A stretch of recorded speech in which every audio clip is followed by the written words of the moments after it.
Good Wednesday morning. Welcome to the WLBB Community Voice here on News Talk 1330, FM 106.3, streaming live online at newstalk1330.com. This morning we are on the News Talk 1330 WLBB Facebook page. I'll introduce you to my guest here in just a second. Early voting for Haralson and Carroll County begins on Monday. A lot of races on the county level in Haralson County. There's a couple. Well, actually, just one on the county level in Carroll County, and there's a couple of countywide races.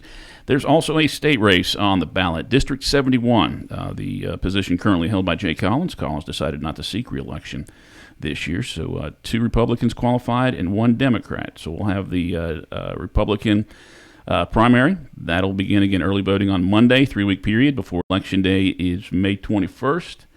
And then whoever wins that race will challenge Democrat Quasi Hudson in November in the general election. But this is our first interview with a District 71 candidate on the Community Voice program. Gentleman's name is Jutt Howard. Good morning. Good morning, Colin. Thanks for having me. Absolutely, and got to mention the man brought some food for us this morning too. So I did my homework. Yeah, so. we appreciate the candidates coming in and taking care of us on this program. Well, tell us about yourself, Jutt. Lifelong Carroll County resident. I have. I was most of my life. I was born in Alabama, and when I was 2 months old, I moved to Carrollton. My dad was minister and moved and started at Bethany Christian Church in 1982. So he spent 30 years there. My mom spent 30 years with the Carroll County school system as a teacher. So me and my brother grew up in Sand Hill, and I went to Central High School, graduated from Central, went on to West Georgia, University of West Georgia, and got a degree in marketing. And my brother's been with the city police department for that entire time since he got out of high school. So we've been in the community all of our lives, and I've since moved to NG Turf, working at NG Turf now about 15 years, and we're in the sod business down in Whitesburg, and have 7 farms across the state. We've got about 180 employees and see a lot of challenges, and that's sort of what led us to do this. I'm involved in a lot of issues and try to stay involved with our leadership and what policies are going to affect our business. And then with Jay, unfortunately, not continuing to seek re-election, he's done an outstanding job, and thank him for what he's done. But decided to step up and continue to be a voice for the district and represent business and our constituents and any issues they may have. So we're excited. You would have sought this seat then if Jay decided to run again? No, I would not have, definitely. I think Jay's done a great job. All of our local delegates are doing a great job. And, when he decided not to, then we decided to get involved. But, Jay's got a great reputation at the Capitol and it will be big shoes to fill. So. Did you forget to mention any family members or anything in your introduction? Did you forget to mention family members, wife, kids, anything like that in your introduction? Yeah, I did. I'm going to be in trouble for that. So, Natalie Howard, my wife, I started to say I married into the sod business. Her father, Aaron McCorder, and mother, Linda McCorder, I married into the business there. We have 2 kids, Wyatt and Nellie Howard. They're 10 and 6. And in the school there in Whitesburg, so involved in a lot of things in gymnastics and fishing and other sports. So we're full-time in a lot of different things, but looking forward to working hard in this as well. All right, Justin Howard, our guest on this morning's Community Voice program. Jutt Howard, he is one of 2 candidates on the Republican side running for the soon-to-be vacant District 71 House seat.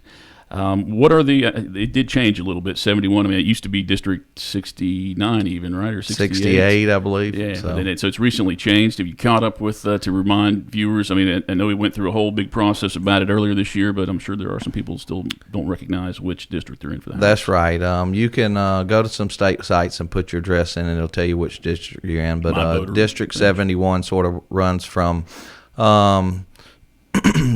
downtown Carrollton, goes up towards Temple, sort of follows the Little Tallapoosa River and goes over and covers Villa Rica and comes back down the county line, just the Carrollton side of Whitesburg, over towards Lake Seton, comes back towards Carrollton. So grew up in the district all my life and excited about representing. Well, tell us about your job with turf. I guess if we're looking for some kind of, I mean, obviously it's ag-related. I mean, if we're looking for this real skill that you'll bring to the state. Sure. So I've done everything on the farm, been there 15 years. Started out in sales and sort of on the road and calling on customers as I was finishing up college and sort of doing some dual things there. Came in over the years managing the sales staff, and then went out on the farm, spent about 7 or 8 years on the farm, running the farm. everything agronomy related there, and still do some things outside, but really oversee the day-to-day business of the operation. We've got 7 locations around the state and about 180 employees, so I'm involved from all things business and insurance. It's not a small business, is it?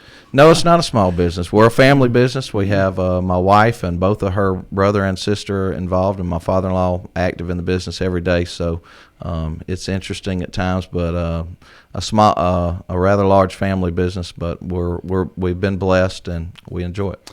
Had Tim Bearden, the state senator, District 30 state senator, on the program last week, and he talked about some changes that were made to the education as far as the voucher bill. And it was just kind of a tiny little incremental step. It could affect more, Atlanta schools and not so much here locally. Did you see that being enough at this point?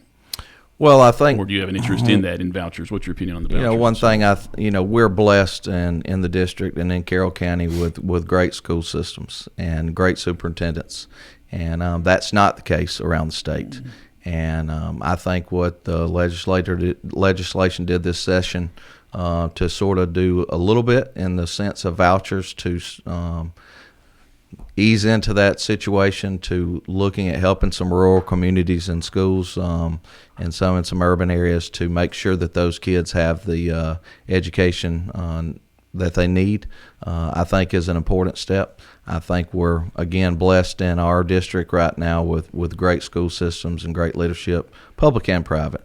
And so I think we'll watch that over the next couple of years and see where that might lead. So. Immigration was a big topic during the session this year, and there were 1 or 2 bills that might have been approved, and one of them puts a mandate on the sheriff's office, probably an unfunded mandate. But there were other ones that were discussed. Is immigration a state issue? I think immigration's probably one of the biggest issues that faces not only our nation right now, but our state and our local communities. One of the biggest challenges is what this is in this election, and making sure that the people that are coming across the border on a southern border are going to a lot of different states around the country and being allowed to vote in a lot of those states. So I think it's important that we continue at the Capitol to do what Governor Kemp has done over the last couple of years, and that is, pass laws to make sure we protect the integrity of our voting system. Because I think if we're not careful, the immigration crisis can lead to, interference within our elections. And along with that, we can talk about immigration or illegal immigration, talk about fentanyl and how it's affecting our community and the state as well. There were some new laws passed this year, and I can't remember if this one got signed or not, but our district attorney, Herb Cranford, was working on one that it would kind of it would differentiate the penalties, for fentanyl. Because, I think over the last 2-3 years, we started seeing, even locally in Haralson County, that somebody who supplied fentanyl to somebody was charged for murder.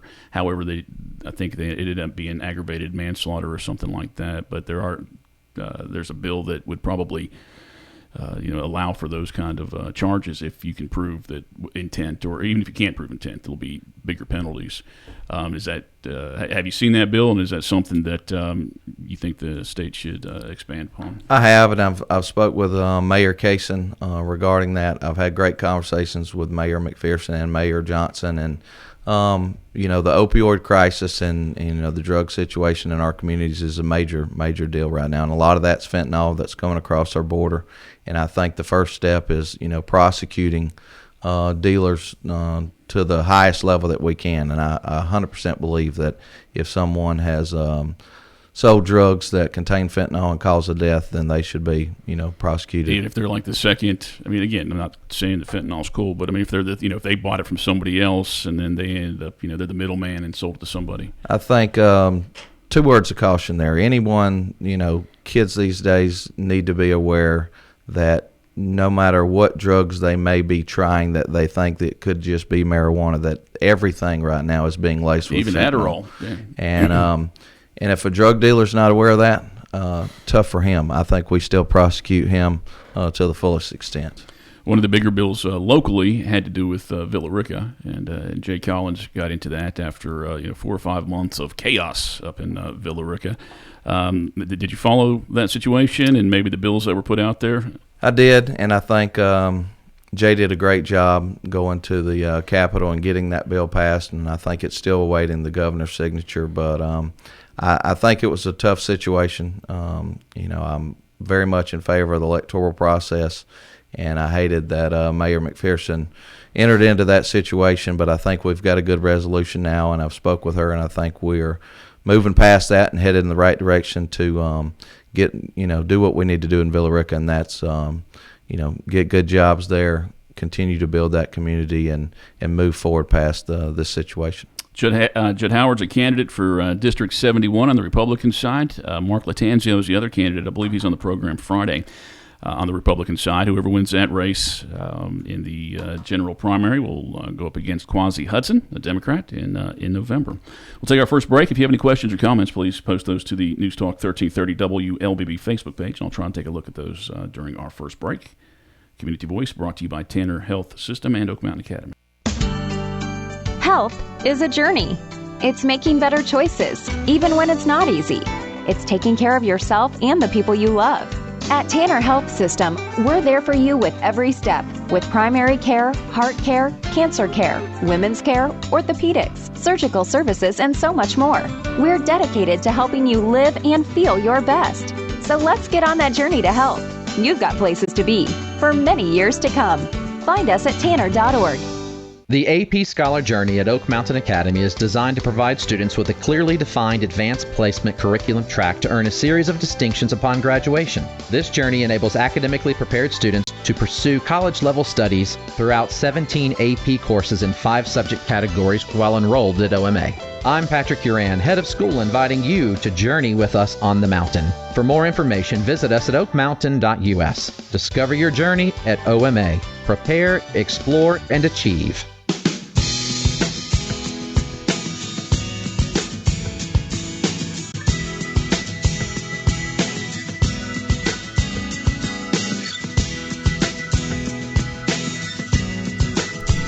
842, welcome back to the WLBB Community Voice News Talk 1330 FM 106.3. My name is Colin Worthington. My guest this morning is Jutt Howard, one of 2 Republican candidates for the District 71 State House seat. Early voting begins on Monday, 3-week period. I think the first 2 Saturdays in that period will have early voting as well. And the 3rd week, you'll be able to vote in Villa Rica for that early voting. And that will affect, people who run in Definitely, 71, yes. They'll be able to vote up there as well. But Election Day is May the 21st. Again, Jutt is one of 2 candidates on the Republican side of that race. The last 3 or 4 months, first 3 or 4 months of this year, the receipts have come back lower compared to last year as far as the state of Georgia collecting. It seems like the state has been given back to us over the last 3 or 4 years, but now, do they have to take back from us again? Are we going to see things on the state level that affects us negatively now? Great question, and it's the one thing we will have to do in Atlanta, and that's pass a budget every year.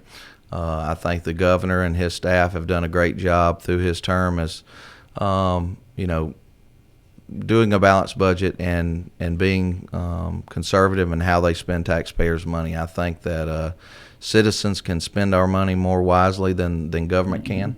So I think there's a lot of programs that the state provides that help our community here locally with things and programs for seniors and things and programs for our remarkable citizens. And there's a need for states to collect money and take that back to the citizens. But I think we do that in a limited way and continue to try to lower income taxes like the governor's done. And I look forward to being a part of that process and being mindful of being responsible as you can possibly be when you're dealing with taxpayers' money. The state boasts, maybe the last 10 to 14 years, that it's the number 1 state to work in the U.S. So, there's polls that come out like that. Is it one of the best? Is it not the best place to live and work and play or play as well? Is that? But that is the governor's words, and I would agree 100%. I think there's some challenges to our state that we face. A lot of people have said, how are we the number 1 state to do business? But we're one of the number 1 states for litigation. And so Tort reform has been a topic for the last couple of years, and I think we need to move in that direction. There's definitely situations to where people are in accidents or in litigation, and they need protection, and they deserve, to be represented. But I think we need to pass some things to help protect, business owners and private individuals. The cost of insurance to a family trying to put some young teenagers behind the wheel is increasingly challenging. The cost of businesses to provide insurance on their cars, and we're getting to the point in Georgia to where insurance carriers are not even looking at Georgia and talking about leaving Georgia. So I think we need to do some tort reform to balance that, but at the same time always allowing people to have that protection and that ability. Jutt Howard, our guest on this morning's Community Voice program, again, one of two candidates running for District 71 on the Republican side. And questions or comments, I encourage you to post those to the News Talk 1330 WLBB Facebook page, and I'll share them with our guest.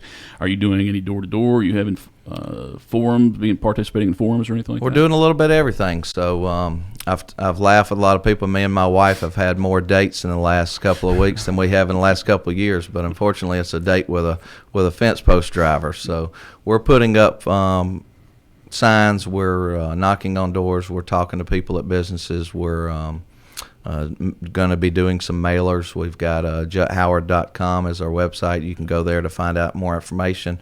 I'm always available. You can call our farm in Whitesburg at NG Turf and reach me there.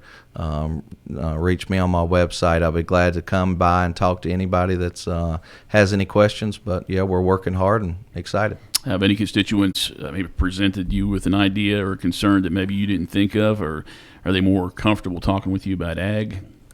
Well, I've had a lot of people say, what do you want to go to Atlanta to do? What do you want to get involved in? And, obviously, with a lifelong career in agriculture, I feel well versed in that. I think the challenge that I've seen in talking to people is you have to know a little bit about a lot. And I'm excited about sitting down and learning what people's challenges are because, like Representative Huddleston shared with me and encouraged me, is that, we're not up there to represent ourselves and our own interest. We're there to take the problems of our constituents and get them some help in issues that they're facing. So I'm excited about sitting down like I already have with people and learning about their issues, what they're passionate about, and going to Atlanta and helping solve those problems. We've had people on the show where they've actually said, I'd be content if we had no legislation every year. We just passed the budget. What's your perspective on that? I mean, are you saying do you believe it's inevitable that there's always going to be things that you can fix or try to fix, or would you be content? I mean, if there was no legislation passed, if you just did committees all session and Well, I think that sounds good, but I don't think we live in that world and never will be. What I do believe in is clean bills and making sure that when bills are passed that everyone's aware of what's in them. And, so I think legislation is important. Legislation is very helpful at times, but it can also be damaging when things may get through that people are not aware of and some of the implications that are there. So sometimes we have to go back and fix things that may have had an implication that we weren't aware of. So I think legislation overall is a good thing. Did you see any way that the state can help the ag industry in Carroll County? And what was maybe the last ag-related bill that you saw come through that did help Carroll County? Sure. I think one of the biggest challenges to any industry, including ag, is labor right now. And agriculture has a good program through H2A, but many businesses don't have those avenues. So I think in partnership with our West Georgia Technical College as well as University of West Georgia and workforce development and anything the state can do to support our university system through the Board of Regents to help us create a good workforce. I think that not only helps the agriculture industry, but all of our business and industries in the community. And I think, bringing good quality, high-paying jobs to our community is what helps give us good growth.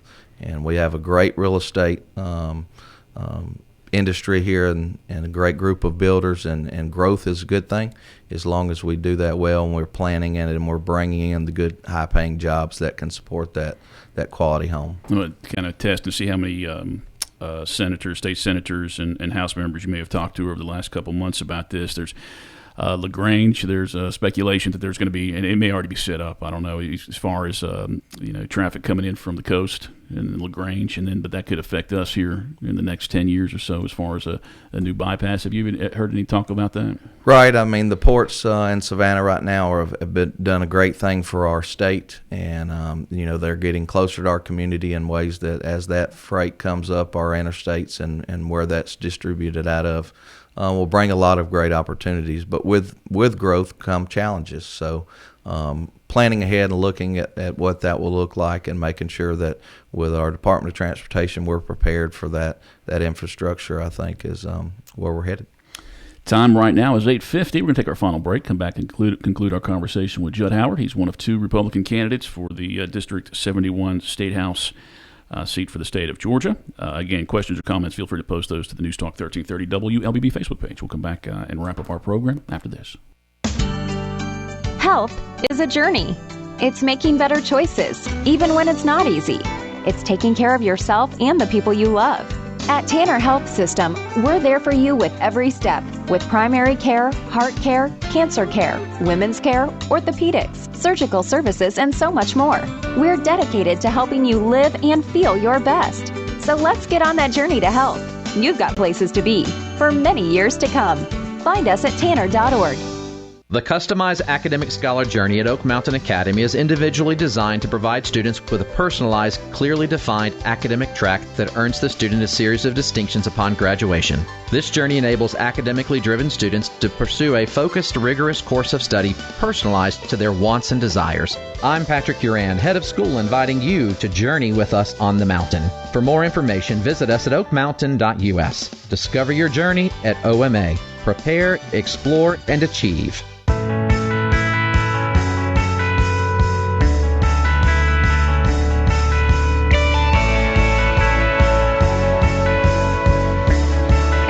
8:52. Welcome back to the WLBB Community Voice on News Talk 1330 FM 106.3. My guest this morning, Jutt Howard, one of two Republican candidates running for the District 71 House seat here in the state of Georgia.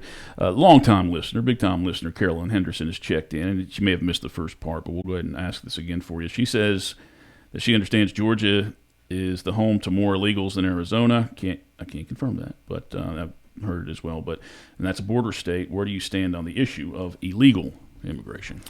Great question. Thank you for that. Like we discussed earlier, I think immigration is one of the biggest challenges that we face right now as a nation and local communities, not only with threats to our election process, but as well as the drug epidemic and things that are coming across our border, and child trafficking and lots of issues. I think what we saw in Athens is a sign of what happens when we don't take immigration serious. And I think making sure that we don't have communities that are harboring and not supporting law enforcement agencies. I'm glad that none of our communities are really considered to be those type of communities, and will contact local authorities if they get somebody on a hold. So I believe making sure that our law enforcement has the things that they need to do to house those inmates if they pick up an illegal immigrant until ICE or the appropriate people can respond. And I think that begins with fixing the problem at our border, and how we can help from a state level to push our federal government in that direction. I think Governor Kemp's taken some good steps in that direction, and we'll continue to support that. Thank you for checking in with that question, Carolyn. Roe v. Wade, we're still talking about that, even after U.S. Supreme Court decision. Was that 2 years ago already? Georgia, the heartbeat bill, 6 weeks. Is that what we decided it was? 6 weeks heartbeat bill to get an abortion. But West Georgia Right to Life's been on this program and still not a fan of it, of that bill. Do you see Georgia? Do you see the need for Georgia to address that and make any changes on the state level? Well, I'm 100% pro-life, and I think we can take steps to protect, the unborn as well as the mother, and protect their health as well. And so where we're at now, where we may go in the future, we'll take a lot of debate and consideration, but I believe, no doubt that we need to protect the unborn, and we can do that at the same time while protecting the health of the mother. Sports betting, we've talked about that on the state level probably for the last decade, and it just kind of always peters out in the end. What's your perspective on that? How do you feel about that? I mean, and presenting to voters maybe to make a decision on that as well. Sure. I think it's a challenging question. I mean, even you go into a lot of our stores and convenience stores, and you see a lot of machines, and where do you balance entertainment, and where do you balance that becoming a problem and an epidemic and a addiction? So sports gambling is grossly popular across the United States. There's ways in which people can do that in other avenues without it coming through the state. So if we can find a way to get that revenue into the state and continue to put that towards our education system, I think that's great. But also always focused on not letting gambling become an epidemic and a problem.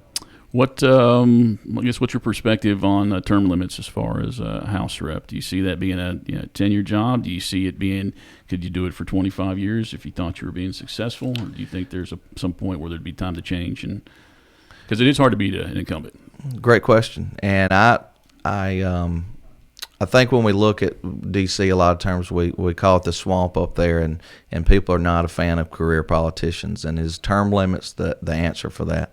And I think I don't know that I'm on either side of that. I truly believe that the things that we relate to calling things a swamp or the negative implications of a career politician are maybe in ways of lobbying and a lot of things that we've changed laws to scale down what lobbyists can do to influence politicians. And if we can continue to fix those type things, I would hate to see a situation where we have a great person in D.C. or in Atlanta or in any situation that's doing a good job, has good moral Christian character, and can't do that because we're restricting their limits.